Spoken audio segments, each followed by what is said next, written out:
The era of global warming has ended. The era of global boiling has arrived.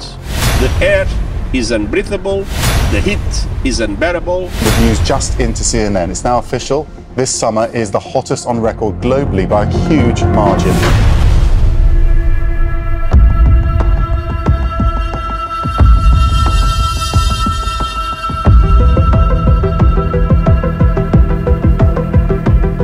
Why are you hearing these dire warnings almost daily?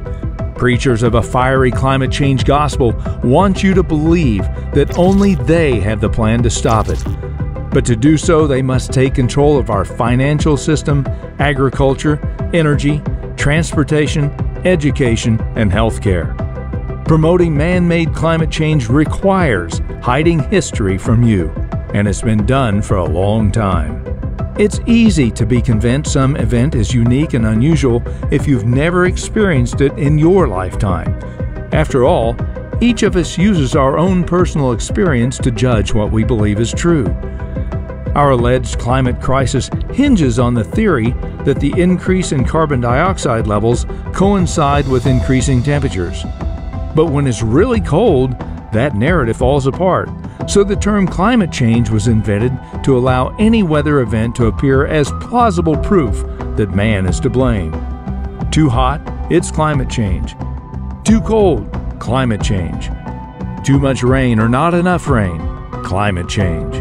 But to maintain a high level of public hysteria requires climate change promoters to proclaim that every summer is worse than the last. They're saying this is globally passing any record now. And that every new year becomes the hottest on record. The 2023 will be the Earth's hottest year on record. No matter the data does not support the claim.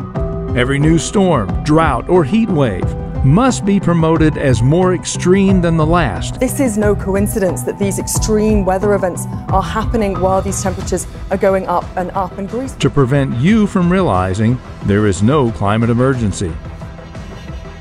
Hiding and misrepresenting data is the key to deceiving you.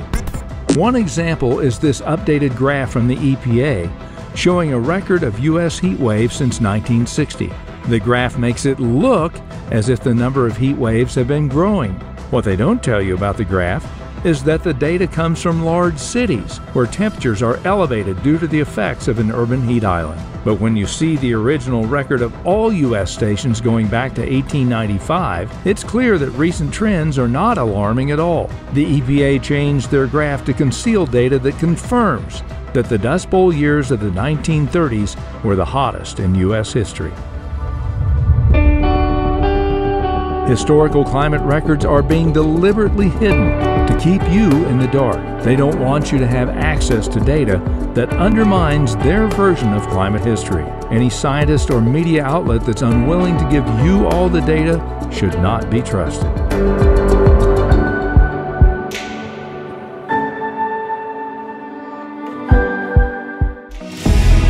Tired of getting just one side of the story?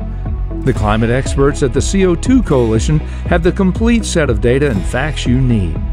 Some of the information for this video is taken from Gregory Wrightstone's new book, A Very Convenient Warming.